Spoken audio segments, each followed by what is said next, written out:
I'm sure by now you must be already aware of the big budget announcements. But there is a fine print behind every big announcement. And in this video, we will go behind the headlines and tell you how the budget changes will impact you. Hello and welcome to ED Money's YouTube channel. Now this video is divided into two broad sections: how the budget affects you and some key economy related data you should be aware of. But before I begin, please subscribe to this channel if you aren't already a subscriber. And don't forget to press the bell icon so you never miss a video from us. Alright, let's begin with the first section, budget and you.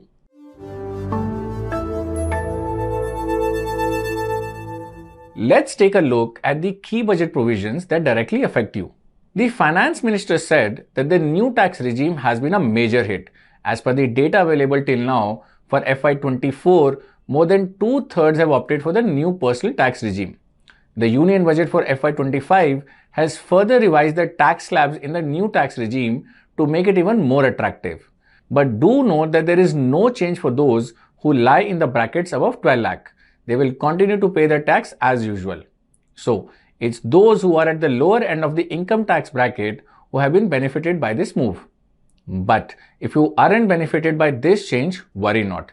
There is one more change in the new tax regime that will surely benefit you. The standard deduction in the new regime has been changed to 75,000 rupees from 50,000.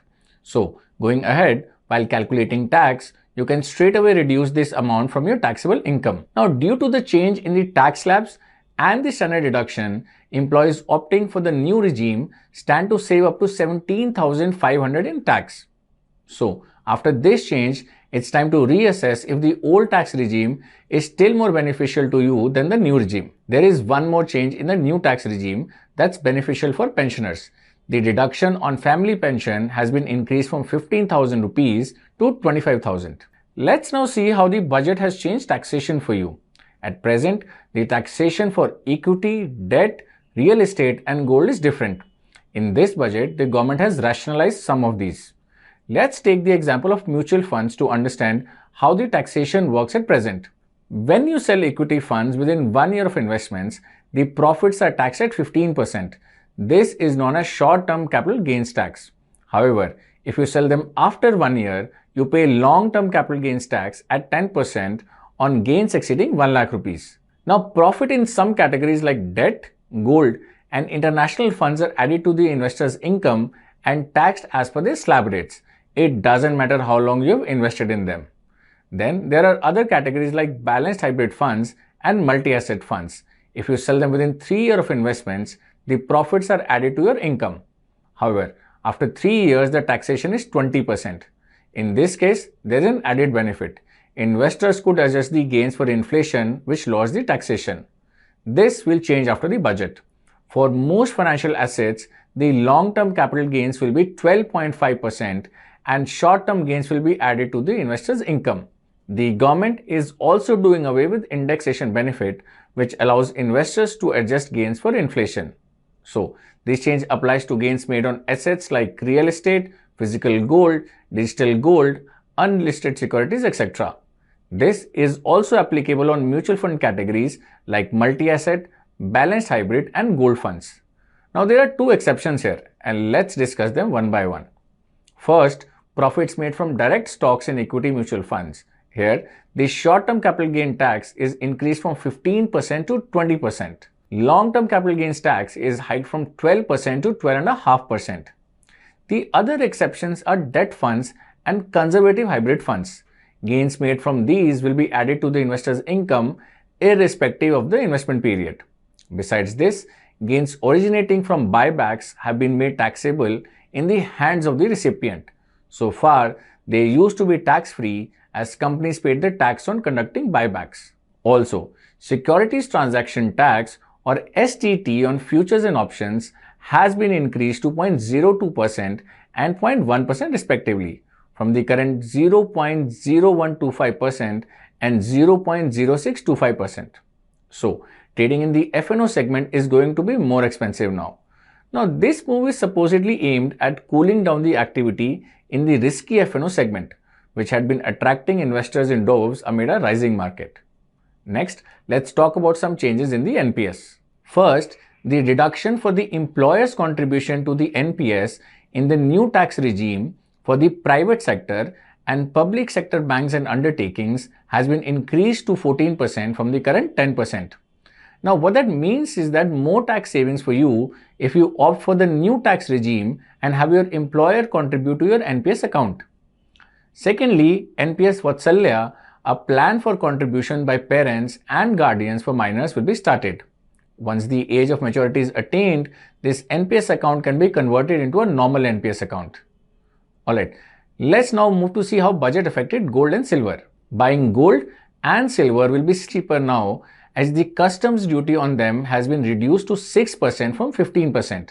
That's a massive cut of 9 percentage points. Now, custom duty is paid at the time of importing gold and silver, so a reduction in it should likely make gold and silver cheaper.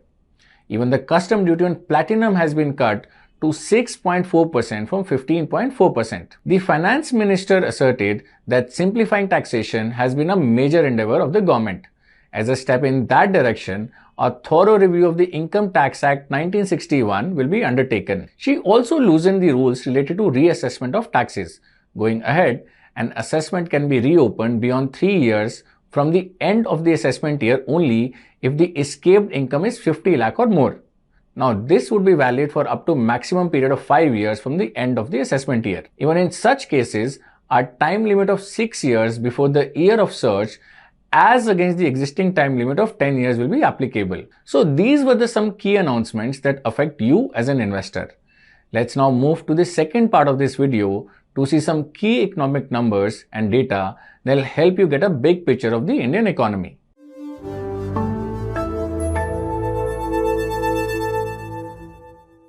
A key number looked for in budgets is fiscal deficit.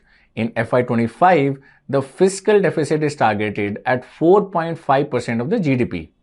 Now, fiscal deficit has fallen sequentially over the years, which hints at a healthy picture of the economy. Now, the total receipts for FY25, other than borrowings, are estimated to be 31.3 lakh crore.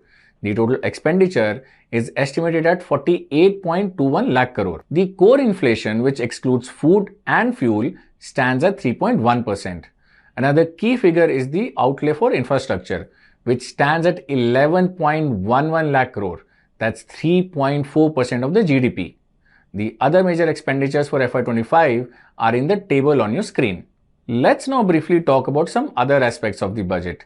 The theme for this year's budget was employment, skilling MSMEs, and middle class. The provision for education, employment, and skilling stands at 1.48 lakh crore for FY25. A host of announcements were made around these sections. First, 3 schemes for employment-linked incentives have been introduced. These include Scheme A, which is meant for first-timers, Scheme B, which is targeted at job creation in manufacturing, and Scheme C, which will act as a support to employers. Second, loans of up to 7.5 lakh will be provided for skilling with a guarantee from a government-promoted fund. Third, loans up to 10 lakh will be provided for higher education in domestic institutions. Fourth, a comprehensive scheme will be launched to provide internship opportunities in 500 top companies to 1 crore youth in 5 years. Fifth, under the PM Awas Yojana Urban 2.0, housing needs of 1 crore urban poor and middle class families will be addressed with an investment of 10 lakh crore.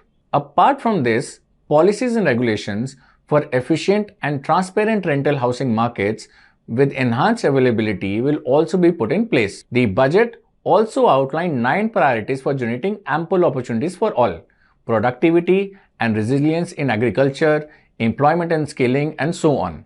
So these were some of the key announcements in the budget. Do let us know what you think about them and how would you rate the budget. We are also planning a detailed video on how you can profit from budget provisions, so stay tuned. I'll be back soon. Mutual fund investments are subject to market risks. Read all scheme-related documents carefully.